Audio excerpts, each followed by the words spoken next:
ગુજરાત સરકાર દ્વારા વિકાસના મોટા મોટા દાવા કરવામાં આવે છે જે છોટાઉદેપુર જિલ્લાના અંતરિયાળ વિસ્તારમાં પોકળ સાબિત થઈ રહ્યા છે જ્યાં રસ્તાના અભાવે જિલ્લાની જનતા ભારે મુશ્કેલીનો સામનો કરવા મજબૂર બન્યા છે. થોડા દિવસ અગાઉ તુરખેડા ગામની પ્રસૂતા મહિલા રમીલા જુવાનસિંહ રાઠવાને પ્રસૂતિની પીડા ઉપડતા કાપડની જોડી બનાવીને ઉચકીને 3 કિલોમીટર દૂર આમાડુંગર લઈ જવાઈ હતી અને ત્યાંથી 108માં કવાંટ સામૂહિક આરોગ્ય કેન્દ્ર ખાતે લઈ જવાઈ હતી, જે બાદ રાત્રે મહિલાએ બાળકને જન્મ આપ્યો હતો.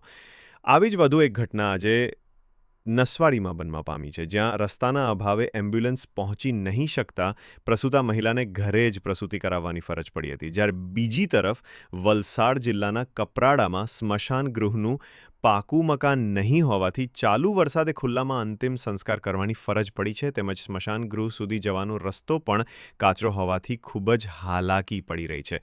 મહત્વની વાત એ છે કે છોટાઉદેપુર જિલ્લામાં રસ્તાના અભાવે છેલ્લા ઘણા વર્ષથી પ્રસૂતા મહિલાઓને ભારે હાલાકીનો સામનો કરવાના કિસ્સા સામે આવી રહ્યા છે.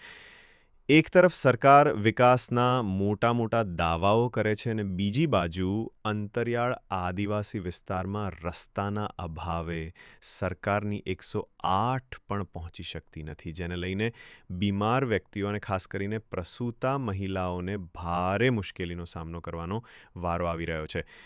ગત વર્ષે સુઓમોટો અરજી દાખલ કરવામાં આવી હતી અને જજ બિરેન વૈષ્ણવે કોર્ટમાં કહ્યું હતું કે તેમનું માથું આ સમાચાર વાંચીને શરમથી ઝૂકી ગયું છે. આદિજાતિના જિલ્લા છોટા ઉદેપુરના તુરખેડા ગામે એક મહિલાને પ્રસવ પીડા ઉપડતા તેને જોડીમાં નાખીને પરિવારના લોકો ચાલતા 5 કિમી દૂર લઈ જતા હતા, જ્યાં 108 એમ્બ્યુલન્સ આવવાની હતી.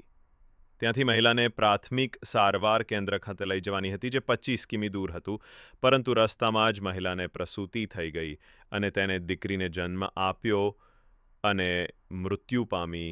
ત્યારે આ તેની છેલ્લી યાત્રા બની ગઈ છે.